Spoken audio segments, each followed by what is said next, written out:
Hello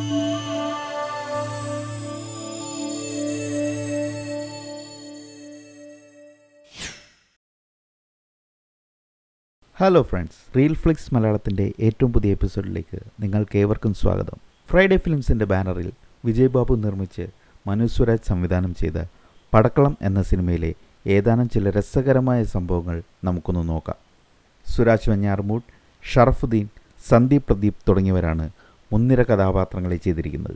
ചിത്രത്തിൻ്റെ തുടക്കത്തിൽ ചരിത്രകഥയിൽ പറയുന്ന വിജയനഗരം ഭരിച്ചിരുന്ന ആദിത്യ മഹാരാജാവ് വിനോദത്തിനായി ഒരു മാന്ത്രിക വസ്തു നിർമ്മിക്കുകയും അതിന് നിരവധി സാധ്യതകൾ ഉണ്ടെന്ന് കണ്ടെത്തുകയും അത് അതീവ രഹസ്യമായി സൂക്ഷിച്ചും വെച്ചിരുന്നു.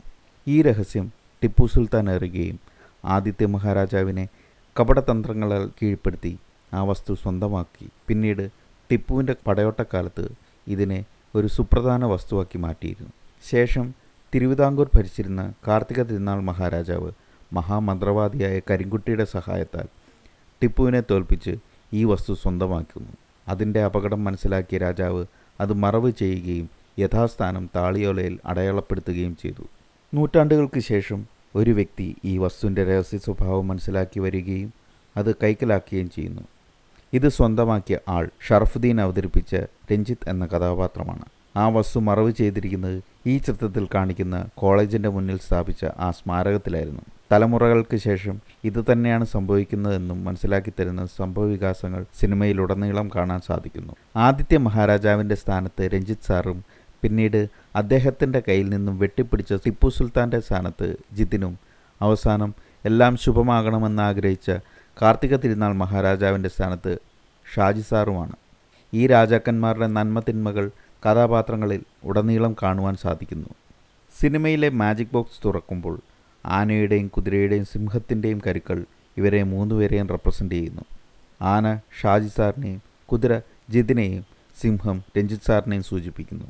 ഗെയിമിൽ സ്വാപ്പിംഗ് നടക്കുമ്പോൾ ഇവർ മൂന്നുപേരും തെറിച്ചു പോകുമ്പോൾ ആനയുടെയും കുതിരയുടെയും സിംഹത്തിൻ്റെയും ശബ്ദം ബാക്ക്ഗ്രൗണ്ടിൽ നമുക്ക് കേൾക്കാം. ഈ സിനിമയിൽ ഒത്തിരി അധികം ഡീറ്റെയിൽസ് കാണിക്കുന്നുണ്ട്. അതിലൊന്ന് കഥാപാത്രങ്ങൾ ഉടനീളം ഉപയോഗിക്കുന്ന വസ്ത്രത്തിൻ്റെ നിറമാണ്. ബോഡി സ്വാപ്പിംഗ് നടക്കുമ്പോഴും അവർ ഒരുപോലെ തന്നെ ഉപയോഗിക്കുന്നു. ജിതിൻ ചുവന്ന ഷർട്ടും രഞ്ജിത്ത് പച്ച ഷർട്ടും ഷാജി നീല ഷർട്ടും ചിത്രത്തിൻ്റെ ആദ്യ ഭാഗങ്ങളിൽ ഉപയോഗിക്കുന്നു. പിന്നീട് ബോഡി സ്വാപ്പിൽ അതേ ഷെയ്ഡുള്ള വസ്ത്രങ്ങളും ബോഡി ആരുടെയാണോ അവരുടെ ഫോണുമാണ് ഇവരുടെ കയ്യിലുള്ളത്.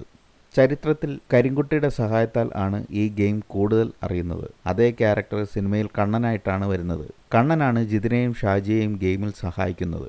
കൂട്ടത്തിൽ നകുൽ, റംസാദ് ഈ ഗെയിമിൽ സന്ദീപിനെ സഹായിക്കുന്നു. ഈ ചിത്രത്തിൽ ഇവർ 4 പേരും കാർട്ടൂൺ ക്യാരക്ടേഴ്സിനോട് അധികം താല്പര്യമുള്ള ചെറുപ്പക്കാരായിട്ടാണ് കാണിക്കുന്നത്. അതോടൊപ്പം തന്നെ ഈ 4 പേർക്കും ഒരു ജസ്റ്റിസ് ലീഗിൻ്റെ കഥാപാത്രങ്ങളുടെ ഷെയ്ഡ് കൊടുത്തിട്ടുണ്ട്. ജിതിൻ സൂപ്പർമാനായും റംസാദ് ഗ്രീൻ ലാൻറ്റേണായും കണ്ണൻ ബാറ്റ്മാനായും നകുൽ ഫ്ലാഷുമായും ആണ് കാണിച്ചിരിക്കുന്നത്.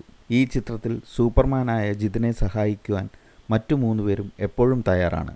മാന്ത്രിക പുസ്തകത്തിൻ്റെ എല്ലാ സാങ്കേതിക വശങ്ങളും പറഞ്ഞു കൊടുക്കുന്നത് ബാറ്റ്മാനായ കണ്ണനാണ്. മറ്റുള്ളവരെ തൻ്റെ കഴിവുകൊണ്ട് ഒന്നിൽ നിന്നും മറ്റൊന്നിലേക്ക് വ്യതിചലിച്ചു വിടുന്ന ഗ്രീൻ ലാൻറ്റേണായ റംസാദും ഏതൊരു സാധനവും ഒരിടത്തു നിന്നും മറ്റൊരിടത്തേക്ക് എത്തിക്കുന്ന ഫ്ലാഷ് ആയ നകുലുമാണ്. അതാത് കഥാപാത്രങ്ങളുടെ സിമ്പിൾ പ്രിൻ്റ് ചെയ്ത ടീഷർട്ടാണ് ഇവർ 4 പേരും ധരിച്ചിരിക്കുന്നത്. ഇതിൽ നിന്ന് തന്നെ ഇവർ ചെയ്യുന്ന പ്രവൃത്തിയുടെ പവറും സ്പീഡും കാണാനും കഴിയും. സിനിമയുടെ അവസാനത്തിലേക്ക് വന്നു കഴിഞ്ഞാൽ ഷാജിക്കൊരു കുഞ്ഞ് ജനിക്കാൻ പോകുന്നു എന്നറിയുമ്പോൾ ഇനിയെങ്കിലും ഈ ഗെയിം അവസാനിപ്പിക്കണമെന്നും വരാനിരിക്കുന്ന തലമുറ ഇതിൻ്റെ വിപത്ത് അനുഭവിക്കരുതെന്നും ആഗ്രഹിക്കുന്നു. ഈ ഗെയിം രഞ്ജിത്തിന് മുൻകൂട്ടി അറിയാവുന്നതുകൊണ്ടും അതിൻ്റെ അനന്തരഫലങ്ങൾ എന്താണെന്ന് കണക്കുകൂട്ടി വെച്ചിട്ടുണ്ട്.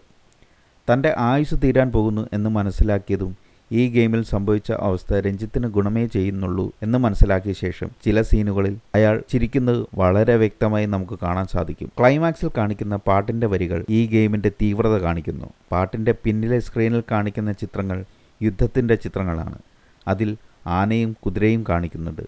പിന്നീട് പകടയും ചക്രവും കരുക്കളും ഒക്കെ കാണിക്കുന്നു. ഇതിൽ നിന്ന് ആനയെ റെപ്രസെൻ്റ് ചെയ്യുന്ന ഷാജി സാറും കുതിരയെ റെപ്രസെൻ്റ് ചെയ്യുന്ന ജിതിനും അതിജീവിക്കുന്നതായി മനസ്സിലാക്കാം. ആനയുടെ മുകളിൽ വിജയക്കൊടി പാറി പറക്കുന്ന വീഡിയോയും ഡാൻസിൻ്റെ പുറയിൽ കാണാം. അതുകൊണ്ട് തന്നെ ഈ ഗെയിം സാഹസ്യമായി അവസാനിപ്പിക്കുന്നതും ഷാജി സാറാണ്. അവസാനം വിജയിച്ച് HOD ആയി ആ സ്ഥാനത്ത് തന്നെ തിരിച്ചു വരുന്നതും കാണാം. ഇതിലെ പാട്ടും ഫൈറ്റും സിനിമയുടെ ക്ലൈമാക്സ് കുറച്ചുകൂടി പൊലിപ്പിക്കുന്നുണ്ട്.